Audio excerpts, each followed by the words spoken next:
एक दिन एक राजकुमारी राजा की परीक्षा लेने आई। उनके हाथों में 2 फूलों की माला थी। 2 मालाओं में से एक असली फूलों की बनी थी और दूसरी नकली फूलों की। उन दोनों मालाओं को देखकर उनके भेद का पता ही न चल सका।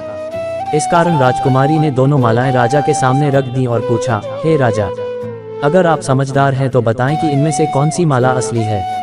माला को देखकर राजदरबार में बैठे सभी दरबारी हैरान रह गए, क्योंकि कोई समझ नहीं पा रहा था कि असली फूलों की माला कौन सी है। सब सोच रहे थे कि राजा कैसे बता पाएंगे कि असली फूल माला कौन सी है।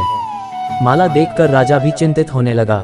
उसी समय उनके मन में कुछ विचार आया। उसने तुरंत अपने एक नौकर से कहा, बगीचे की खिड़कियां खोल दो। नौकर ने जैसे ही बगीचे की खिड़की खोली, राजा ने देखा कि फूलों में बैठी मधुमक्खियां खिड़कियों से शाही दरबार में आ रही हैं। कुछ देर तक वह मधुमक्खियों को देखता रहा। जैसे ही मधुमक्खी फूलों की माला पर बैठी, राजा ने कहा कि अब मैं बता सकता हूँ कि असली माला कौन सी है। राजा ने तुरंत उस माला की ओर इशारा किया जिस पर मधुमक्खी बैठी थी। राजा की चतुराई देखकर दरबार में उपस्थित सभी लोग उसकी प्रशंसा करने लगे। सब कहने लगे कि आप जैसे बुद्धिमान राजा की हर राज्य को जरूरत है।